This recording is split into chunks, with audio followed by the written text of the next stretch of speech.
Okay, welcome everyone. This is Rick Hall. I'm in Tallahassee, and the next speaker is uh, an up-and-coming star in the CNU. I can tell you that he's been very active in his career so far, and we can expect a lot from Eric Pate.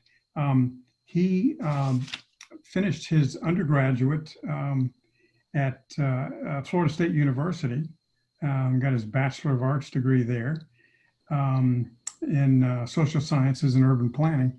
Then he went on to the University of New Orleans for his master's degree in urban and regional planning. And with a GPA of 4.0, I might add. That impresses me a lot because I never got close to those kind of stats. And he worked for a while in the Parks and Recreation Department for the state of Florida, and got involved in some coastal planning work post hurricane reconstruction and planning for recovery. He took a time in the at Cedar Rapids, Iowa, and helped them with some form-based coding up there. And then he's been with Panama City for about a year now, Eric, and he's again with post hurricane recovery. So he's a serious expert in helping cities and heal after these traumatic storms. And he's certainly been doing that job in a stellar fashion in the work that DPZ, I'm sorry, Dover Cole team has done in the Panama City area. So Eric, you're ready to go. Thank you so very much, Rick. Good afternoon, everyone. My name is Eric Pate. I'm a senior planner with the City of Panama City, and I am truly grateful for the opportunity to speak with you all today and share the Zoom stage with such a wonderful lineup. I truly am humbled with this opportunity. So thank you again, Rick, and to the CNU Tallahassee Thomasville Organizing Committee for inviting me to share a story of resilience and adaptability from Panama City as we rebuild from Hurricane Michael. It's really difficult to follow Andres, but I will do my best. Andres's lecture was it was really grounding for us, and I think really helps orient our collective efforts. I hope to highlight in particular how we have included efforts to adapt to existing and future challenges here in Panama City. First a little background on Panama City. Founded in 1909, Panama City is situated on the northern shore of St. Andrews Bay in the Florida Panhandle. It was named after the Panama Canal as kind of a marketing strategy to attract investment from Chicago and Atlanta. Panama City had a pre-Michael population of around 40,000. And most people actually, they get Panama City and Panama City Beach confused.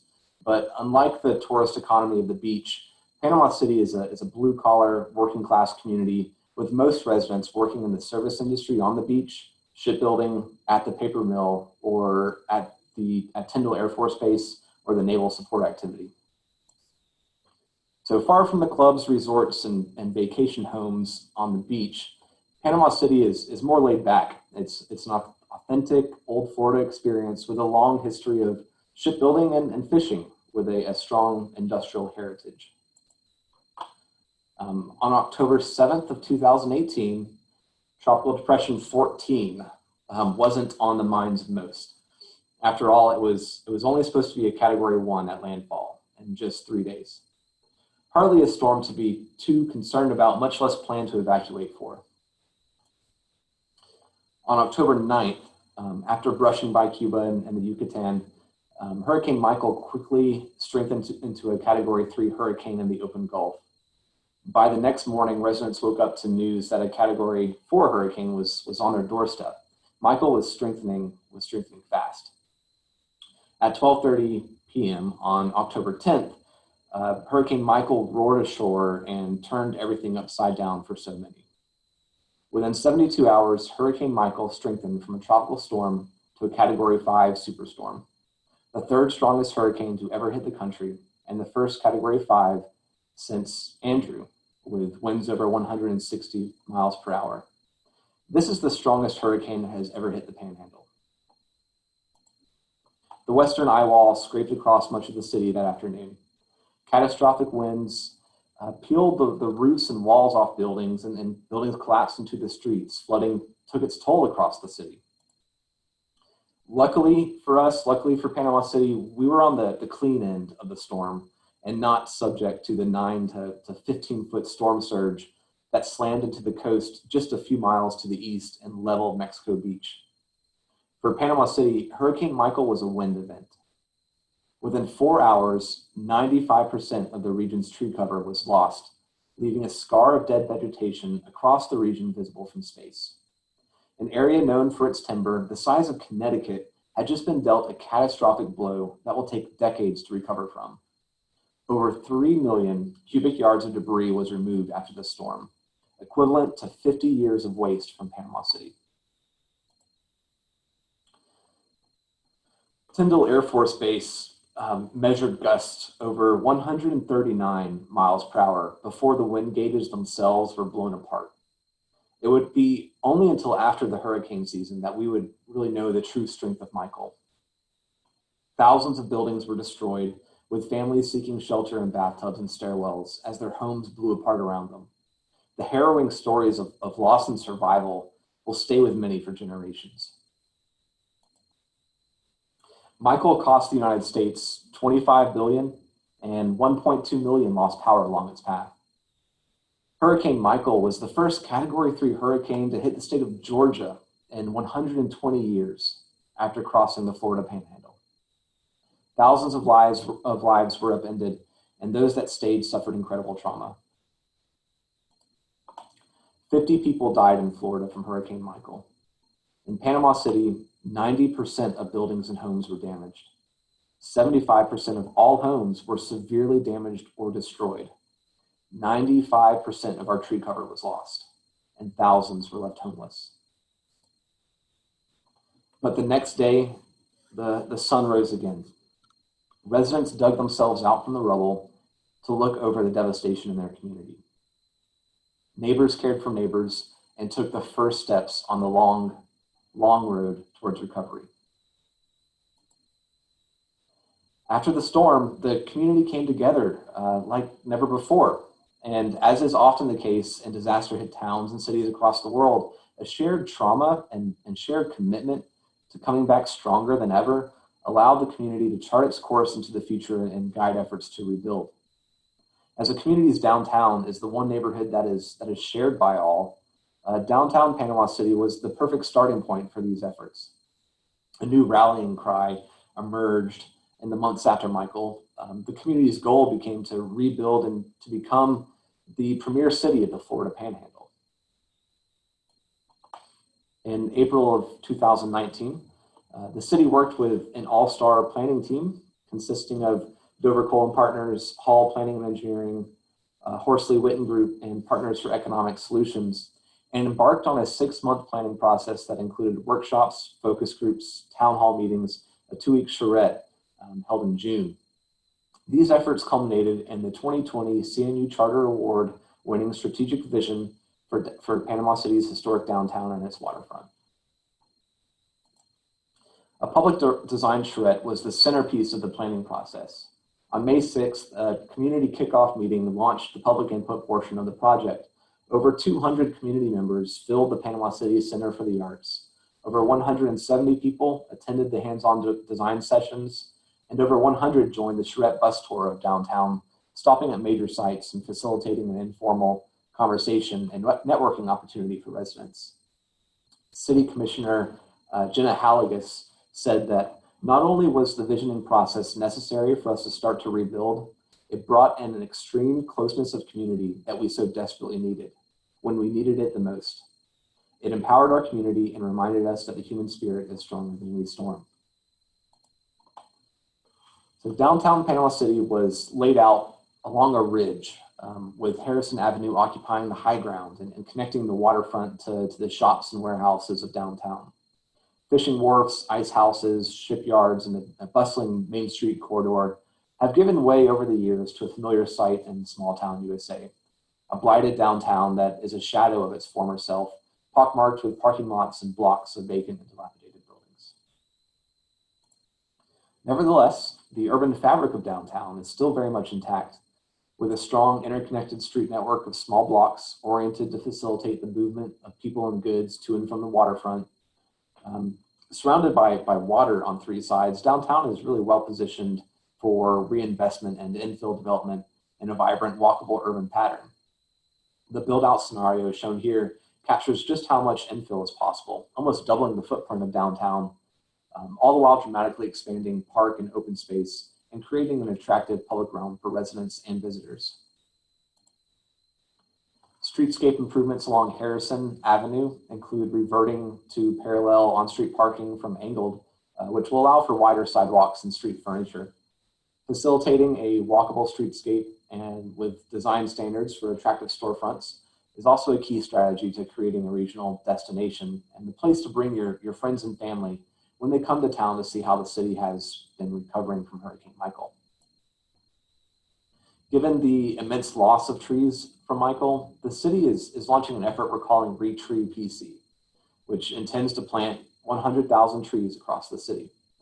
Street trees are a critical design component in the redesign of the public right-of-ways throughout downtown as a means to create a more comfortable pedestrian experience and reduce the impact of the urban heat island effect.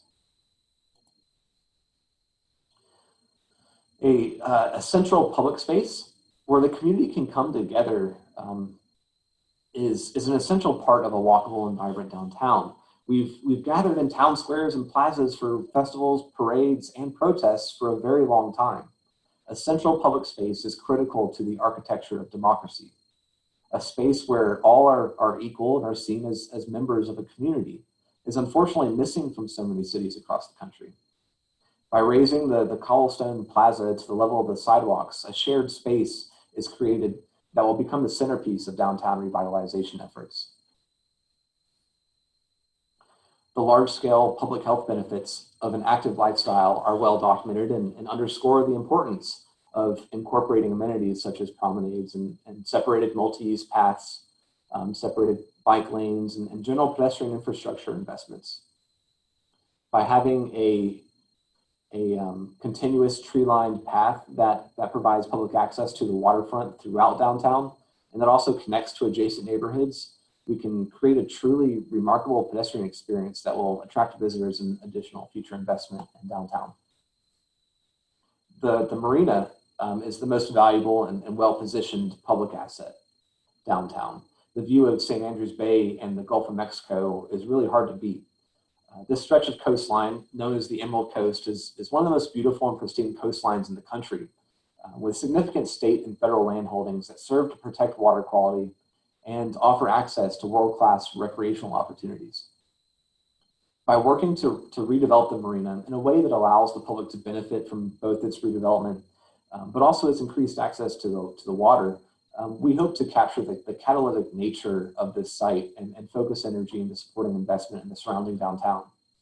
The 120-room hotel you see in the foreground is scheduled to break ground sometime next year. Additional marina infill would be oriented in a way that places parking in the back and is oriented towards the street, and allow for an extension of the existing street grid. Significant public space is proposed that would quickly become a regional attraction for those gathering to watch the sunset on their stroll along the waterfront esplanade before or after dinner drinks downtown. A phased approach to the marina development will allow for infill to occur based on market demand. Additional waterfront infill sites were identified that would support walkable urban infill with expanded public green space, all connecting into the larger pedestrian and bicycle network of tree-lined paths crossing downtown. One of the main cornerstones of the downtown vision was the emphasis on resilient infrastructure, and in particular, how to adapt to rising sea levels and storm surge scenarios. By setting back development from the water and raising finished floor elevations, streets, and even blocks at times, the lower lying areas of downtown can be protected from projected sea level rise. By designing a public space network that incorporates regional stormwater management attributes, we are able to plan for a downtown that works with the numerous challenges associated with coastal living. A downtown that rolls with the punches, bends but not breaks, and is overall just more resilient. The downtown strategic vision was approved 1 year after Michael hit, in October of 2019.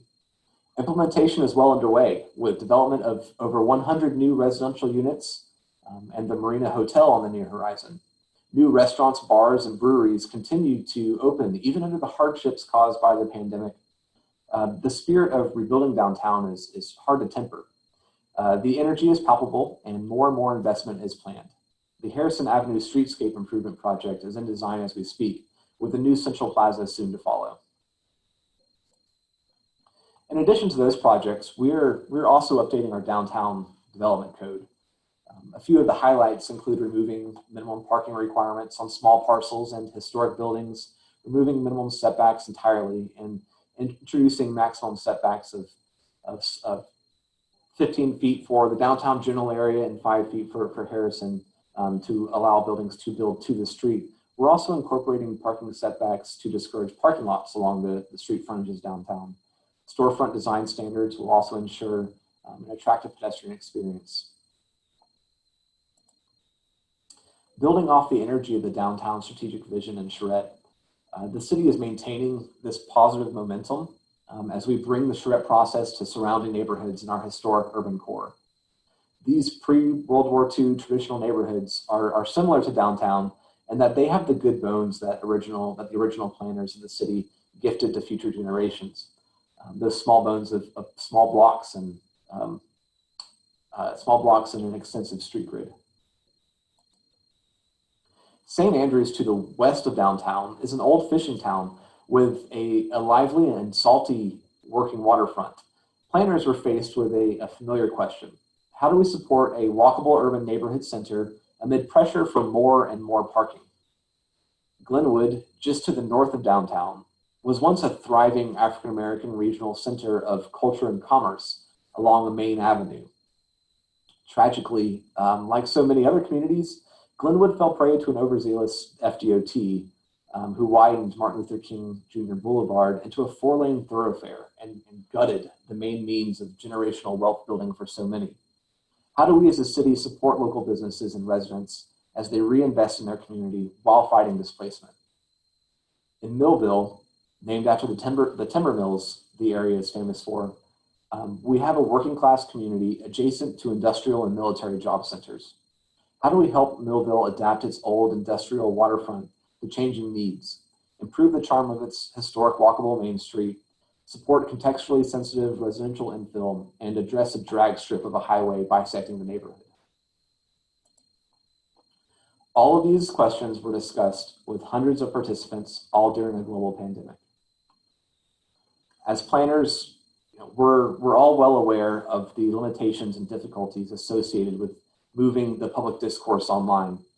But I think most people have also seen that doing so has greatly expanded our reach and has enabled many to participate that weren't necessarily able to in the past.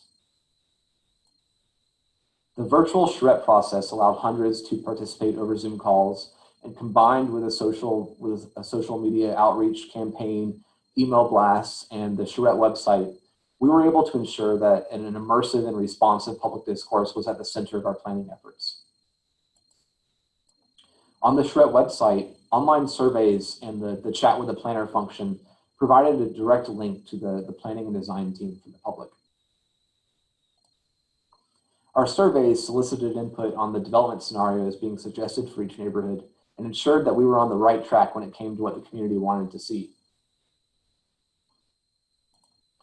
For those without internet access, 6 2-hour socially distanced open house sessions at City Hall were held with corresponding virtual, with a corresponding virtual open house on Zoom. Those present at the in-person open houses could directly ask questions and discuss ideas with the planning team, who were able to Zoom in from across the country. After an extensive outreach effort, it was made clear that residents wanted Panama City to become a city of great parks, streets, and neighborhoods. The planning team was able to get ideas onto paper and put together draft neighborhood visions for additional public review. Beginning in Glenwood, the revitalization of the Martin Luther King Jr. Boulevard corridor was front and center. Concepts included in the draft neighborhood vision for Glenwood include celebrating the culture and heritage of the community through placemaking, increasing the affordability and diversity of housing types, ranging from your historic Gulf Coast vernacular shotguns to single detached residential to cottage, bungalow, and apartment courts and neighborhood centers. Proposed neighborhood amenities included business incubators, an African-American community center, a community swimming pool, grocery stores, and an extensive recreation network connecting the neighborhood to separated multi-use trails and open green space. At the busy auto-oriented intersection of MLK and 15th Street, where there is currently a FEMA trailer park, the community identified the need for a town center on publicly owned land that could be a neighborhood gathering space and economic engine for the community, as improvements within this area help fund the local CRA.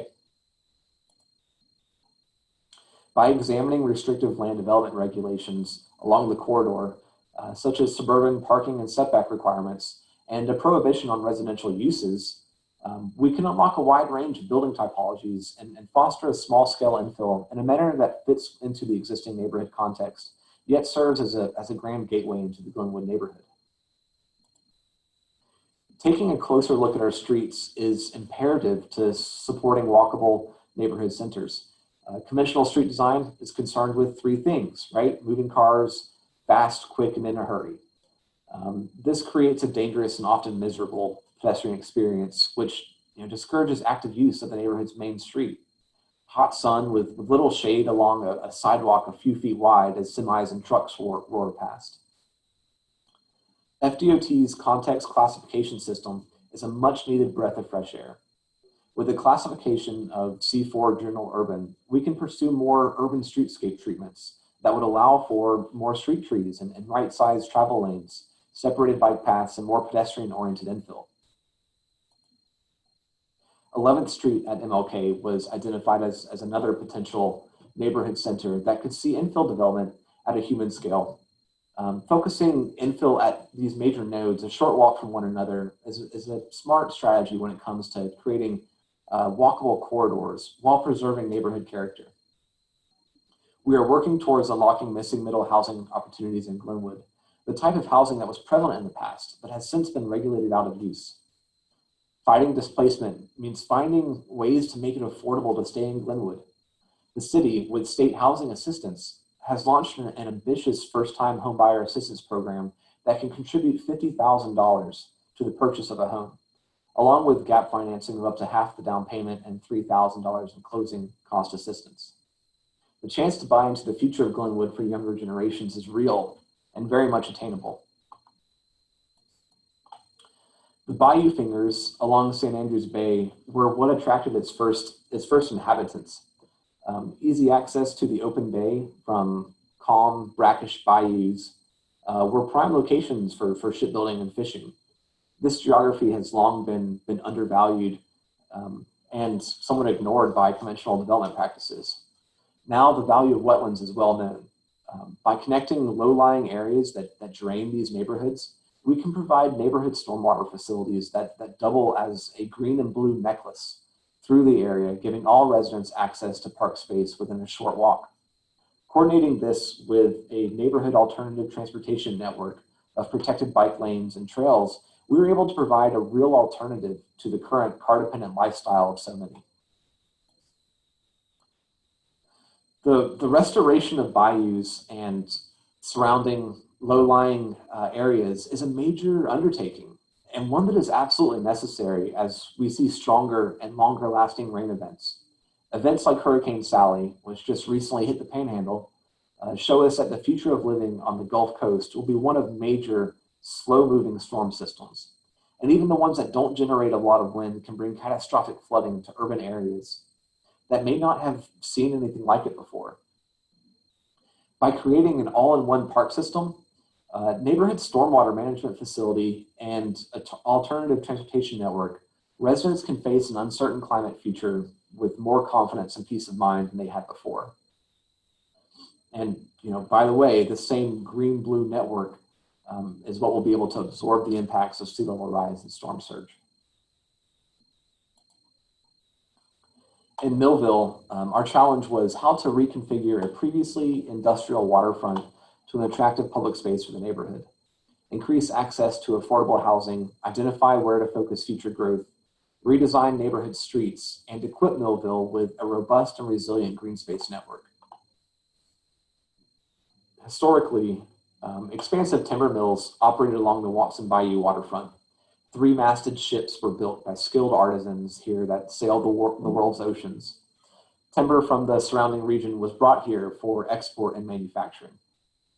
Now, these industries have moved on, and we're left with some of the best waterfront views in the city.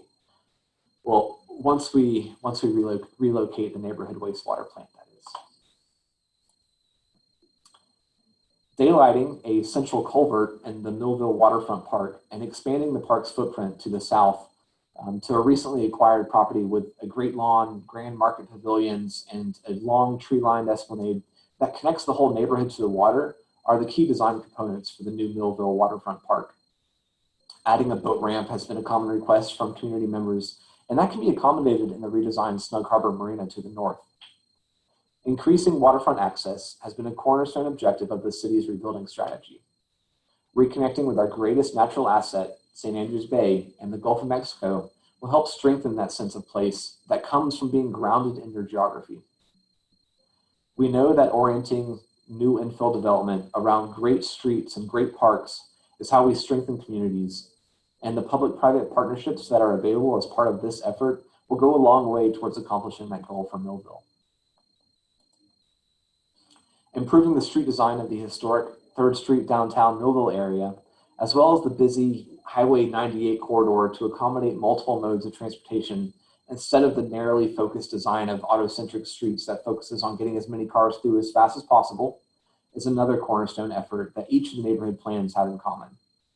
Using the FDOT context classifications again, we were able to identify certain nodes along the Highway 98 corridor to support increased walkable urban infill, on-street parking, street trees, separated bike lanes, and wider sidewalks for pedestrians. All of this is done while we expand and connect an expansive public greenway system that will serve the needs of residents as we face increased rainfall into the future.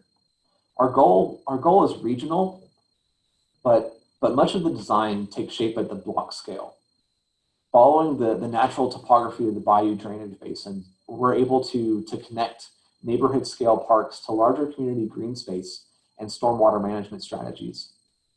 Removing land use regulations that prevent missing middle building typologies equips private owners with the ability to create remarkably attractive and cozy small community spaces facing these new neighborhood parks. On the other side of town, we have St. Andrews, a favorite destination for weekend warriors from across the region and tourists looking to take a break from the beach. Planners identified the need to support an active regional entertainment center by encouraging growth in a walkable urban manner, providing an urban parking solution to a popular destination, increase access to the waterfront, and redesign the central corridor of Beck Avenue from a fast-moving truck route to a thriving urban amenity that increases value rather than detracts value from the neighborhood. St. Andrews is a historic working waterfront neighborhood that celebrates its saltiness and nautical heritage. Here, local boaters, fishermen, and women intermingle with tourists and locals at neighborhood bars, restaurants, and shops. Citizens identified the need to continue to support walkable urban development, but address parking issues. Throughout all of these conversations, the elephant in the room was how do we do so in a resilient way that addresses concerns of future impacts of storm surge and rising sea levels? How do we adapt to changing environmental conditions and ensure that these neighborhoods can bounce back quickly after future storms? Potential development scenarios show how we can support context-based infill in downtown St. Andrews accommodate parking through urban parking management strategies, including a new parking garage dressed with liner buildings that would allow it to fit in with the surrounding neighborhood.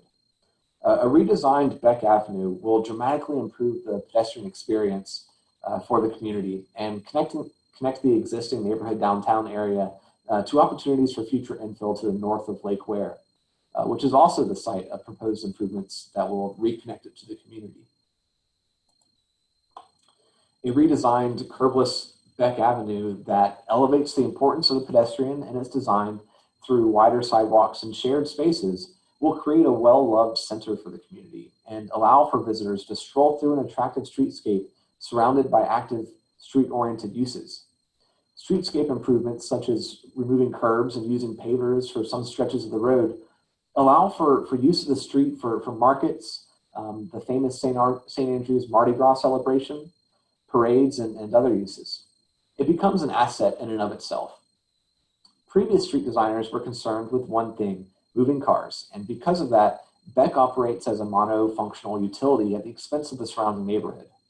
We've outlined a design approach that could turn that thinking on its head by creating a space that welcomes a variety of users and creates value. Addressing parking concerns in St. Andrews in a way that supports walkability is a challenge shared by many communities. Our parking study, led by the one and only Rick Hall of Hall Planning and Engineering, suggests a number of ways to address the issue. For starters, in lieu of street parking fees, would go towards the cost of a future public parking garage for the area.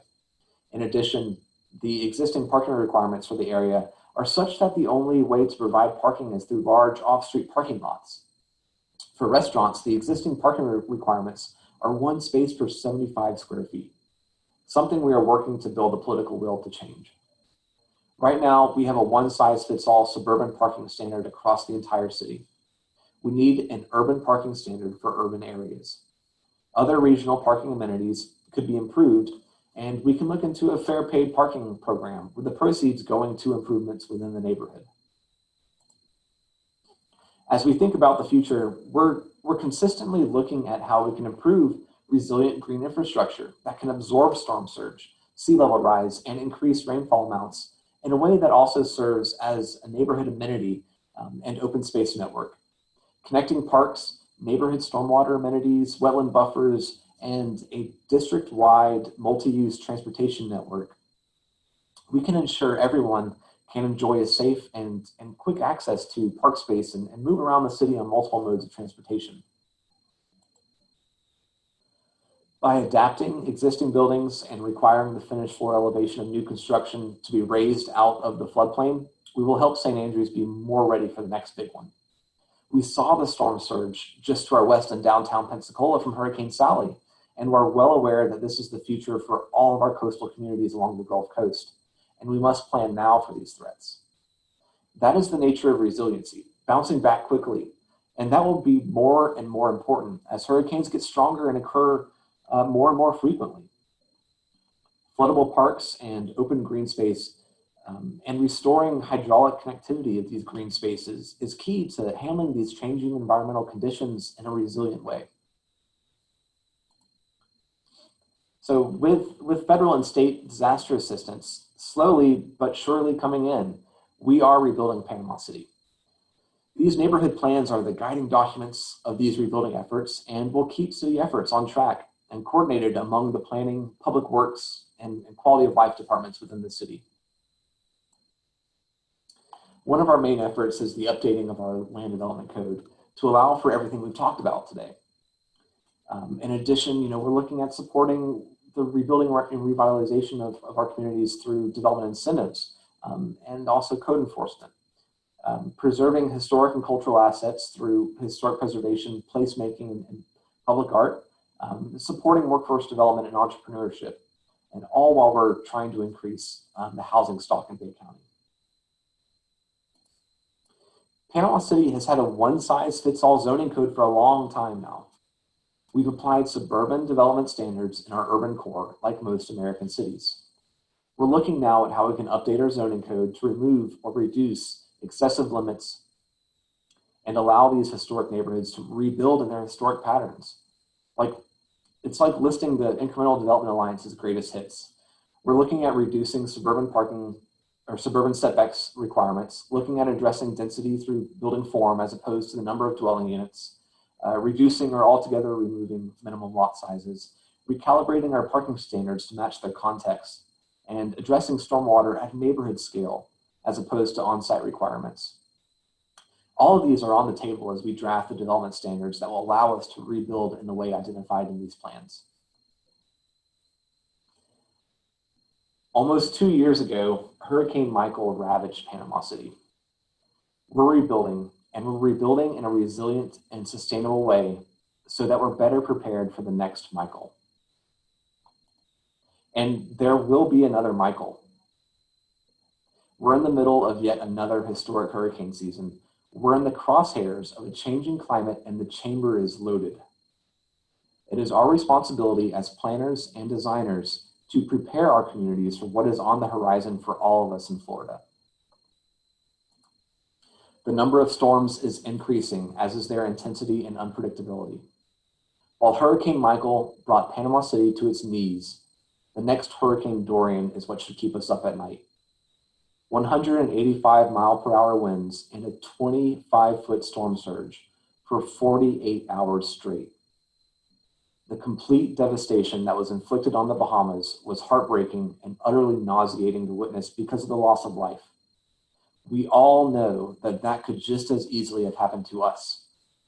Dorian's buzzsaw barely missed Florida. The jet stream caught it, stalled it over Great Abaco in Grand Bahama, and slowly turned it northward.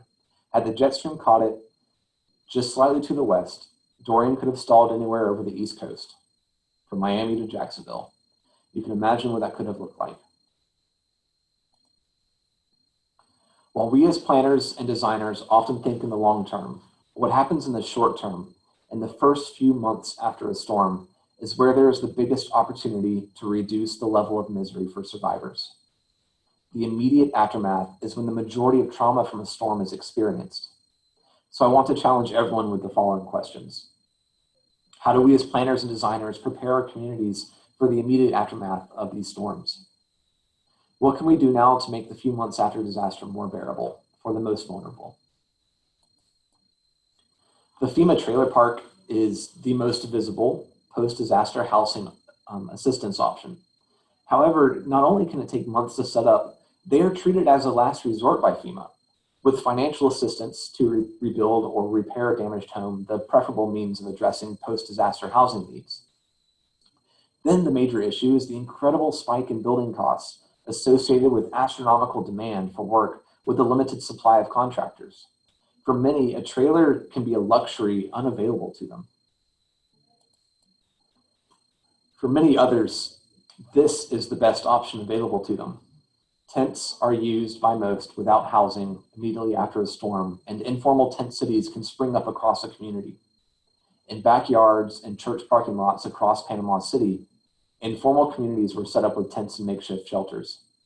Many live in their cars and on boats in the bayous around St. Andrews Bay, while others resorted to living in their condemned houses, oftentimes without running water or electricity. This was life for thousands after Hurricane Michael. For many, it was months. For far too many others, this has continued to this day. Homelessness is an incredible challenge after these storm events. In Bay County, 4,000 people are still homeless, 2 years after the storm. Living with friends or relatives or through other means, the homelessness crisis in Panama City and Bay County is real, and it quickly became a mental health crisis. Before Michael, 700 students in Bay County schools were considered homeless. After, over 5,000 students were homeless. The mental health crisis was especially acute with students. In light of all the challenges, many working families were faced with the reality that it would be 2 to 3 years before they could find adequate housing. Florida is considered a slow spender of HUD disaster funds because it has no organized means of distributing the funds at the state level like many other states have. Communities quickly come to the realization that they are often on their own in the near term, when their residents need them the most. When these funds finally do come come through from FEMA and HUD, they are not distributed equitably. Research has shown that the wealthy receive disaster assistance funds faster, which reinforces pre-existing wealth gaps within a community. In light of this, it's no wonder that Panama City has lost thousands of residents since the storm as people seek relief from unlivable conditions. Some estimates say that around 10,000 people have relocated, most temporarily, but some permanently. This is what the immediate aftermath of a Category 5 looks like.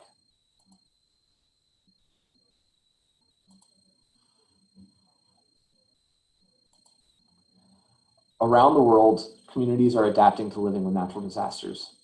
There are lessons we can take from around the world as we all learn how to make it through these events in a resilient way. In Japan, park amenities are being installed, such as gazebos and benches that can be converted to shelters and community stoves when needed. Seating can be connected to sewer and easily converted to toilets. Small neighborhood parks are ideal for these types of interventions. Seemingly little details now can make a world of difference for those in need during a disaster. Other programs, such as pre-approved ADUs that are built to withstand 200-mile-per-hour winds and have the ability to be habitable off the grid, could equip neighborhoods not only with gentle density between disasters, but a place to go to seek shelter during a storm event, and a place to stay while rebuilding efforts are underway.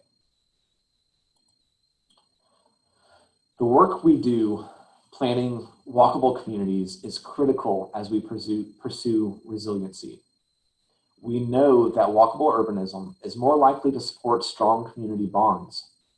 From Jane Jacobs's observations of street life and life and death, human-scaled environments create a framework for a tight-knit social fabric that promotes regular, casual connections among neighbors.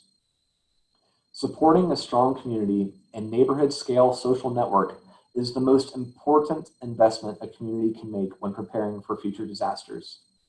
Your neighbor is the most important resource you have after a disaster.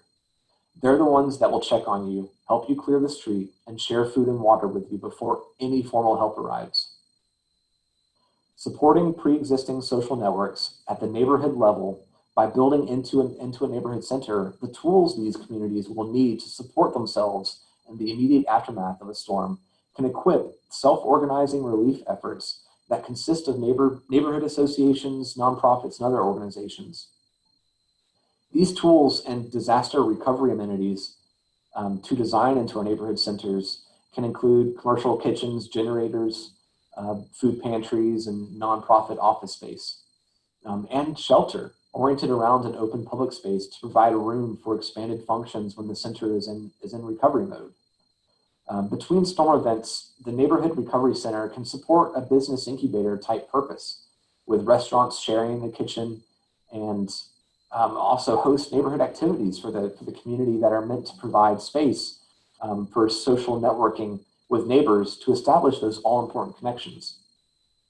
As these events happen more regularly, it becomes necessary to plan for and design neighborhood centers that can serve a variety of purposes and provide blue sky benefits to a community while quickly being able to provide shelter and basic necessities after a disaster to those in need. Self-supportive neighborhood resource centers are where the real recovery happens for most people. We know that movement post-disaster is limited to walking, and roads can be blocked for days. Walkability is survivability. We have a humanitarian mandate to advocate for walkable urbanism and strong, connected communities. Here we see Sophie B. Wright Plaza, or Place, in the Lower Garden District of New Orleans on Magazine Street. Sites and neighborhood centers like this are well positioned to serve an important role post-disaster and provide services and perform as that community resource hub while providing shelter at the same time. Designed with the local climate in mind and built to withstand the area's most significant threats, neighborhood centers that look like this could be a key component in a larger effort to ensure what I like to call recovery with dignity. There's a long road ahead of us, and I hope we are ready to take on the challenge of preparing for the shared future. Thank you.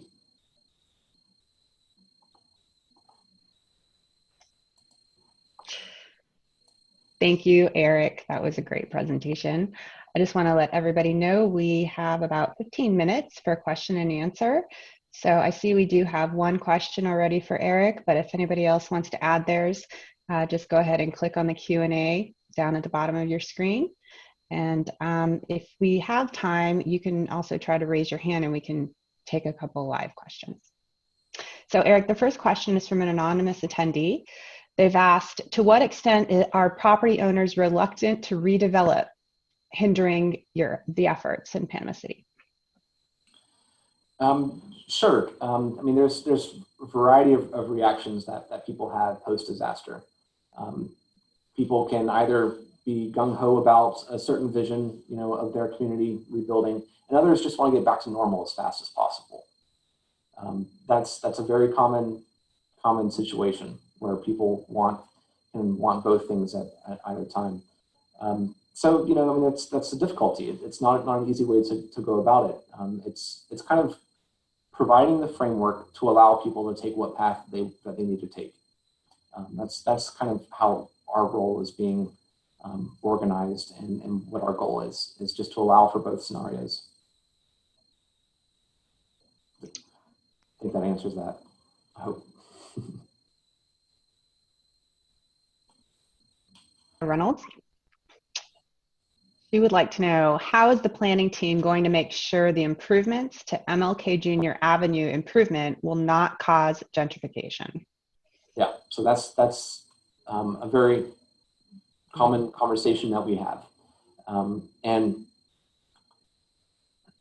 so one of the main things, and this is the story, like whenever DOT came through and widened it, they were able to take big chunks off the parcels along MLK, leaving small parcels, little tiny parcels that you can't do anything with the existing setbacks that we have. Like we have a 20-foot setback on every street corner. And for a lot that's 40 feet deep with another 20-foot rear setback, it makes it unbuildable. So there's lots of local ownership existing. Local ownership that cannot utilize their property and cannot build and cannot participate in that recovery. Our goal is to remove whatever regulatory barriers there were to locals participating in this, and locals being at the forefront of this and being the driving force behind the future of Glenwood. So what we drew were just images to help the conversation and to garner political support for and then community support for a general direction. But how that actually happens and the real world is up to the local community and existing ownership patterns. And I mentioned before the 50,000 home buying assistance program. That was a big issue too. The concern with the Glenwood neighborhood. How do we get our younger generation plugged into what's going on, and how do we get them involved and have ownership in this vision early on? And I think that's kind of that's a big tool that that the community can use to work towards that. But yes, I mean that's a great question and something that is very, very much on our radar and a big concern for us. And eloquently answered. Thank you, Eric. So Max Hoffman has a question. He said that you mentioned Panama City is working on developing the political will for parking reform. How do you see your role in building that political will? Yeah, well, I mean, as planners, we support networking between the community and their elected leaders, trying to elevate conversations that are already happening in the neighborhoods and connecting them to conversations that are happening in City Hall, getting people interacting and bringing people that have these concerns to the right people, and just like playing that role of supporting this networking opportunity that these charrettes provide, I think is a really important part of the planner's role in building political will, is connecting people and informing people of alternative futures and kind of different options on the table, and kind of outlining the path forward for various people. Thanks, Eric. Yeah. Okay, we've got Melissa Dickens. She's asking, how are the community and business owners reacting to the proposed changes in the parking requirements? Well, I mean, most, I would say, are very supportive. This has been kind of ongoing since Michael, and I mean, before Michael as well. But, you know, it's been a very vocal push to re-examine some of our standards. Like I mentioned, we have a 20-foot setback, you know, across the entire city from corners and street corners, and doesn't plug in with the context of these neighborhoods, and people know that. You know, I mean, people know that downtown that doesn't work, that in other areas it doesn't work. So I mean, in general, these are fairly. Most people understand the efforts behind it and the reasoning behind it, and are eager to participate. And again, it's laying the framework to allow people to do what they want, as opposed to, you know, and navigating that political conversation with different landowners who have different opinions. Is you have to calibrate it for whichever community you're in. In Panama City, you know, some people might be averse. There's political aversion to a required build to line, for example. You know, just the nature of saying you have to build your building here can put a bad taste in someone's mouth. So that's why we've kind of gone the approach of maximum building setbacks. So still to give the flexibility there, but to avoid having to say this is a line you have to build to. But that's just one example of kind of how we're trying to have a big tent approach, I guess.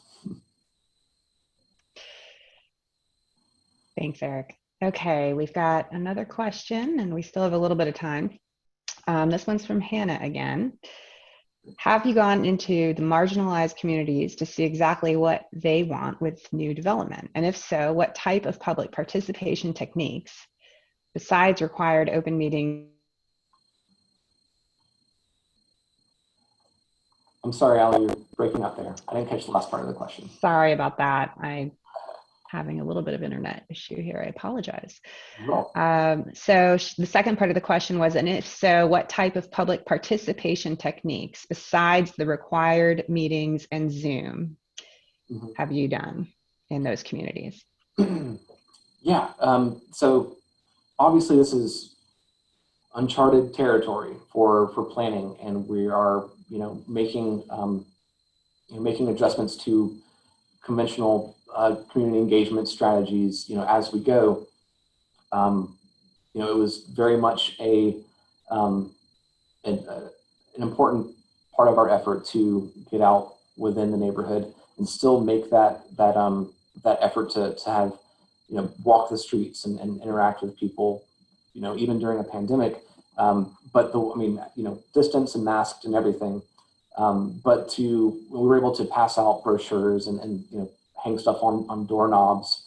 We were able to include brochures in food aid that was being distributed to the elderly around Glenwood and Millville. So that was one effort. In addition, we actually partnered with Gulf Coast State College, and we were able to broadcast our Zoom meetings on local access television. So, you know, for those that might, you know, be unfamiliar with Zoom, hopefully basic, you know, having that local access station broadcast that Zoom meeting was just another way to remove barriers to participation in that. You know, we had a telephone town hall where we were able to reach out to large number of people in the community, thousands, to try to get them to participate via telephone. You know, that was almost during kind of as we were getting out of lockdown. So that was an interesting way that we approached that as well. But yeah, I mean, it's tough, you know, and there's so many ways that we can improve this, and we are working towards improving it and kind of learning as we go and developing best practices as we go. So I'm sure we'll identify ways that we could improve in the future, and you know, this is the forum where we share those ideas to do that.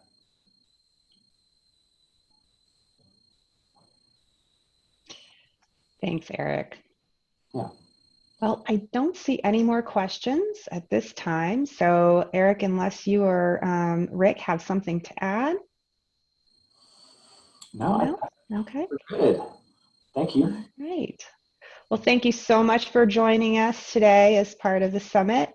And I just want to remind everybody on the call that at 5:45, we will be awarding the Nolan Medal. So you should have received an email from Artie regarding that link.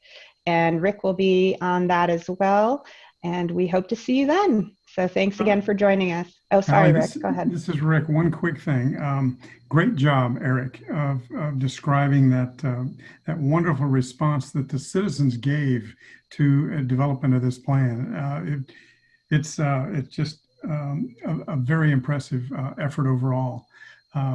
We got way over 100 responses to our parking survey, and there was a blank place for people to fill in, and they gave us profuse responses to the parking survey. So good job, very good job.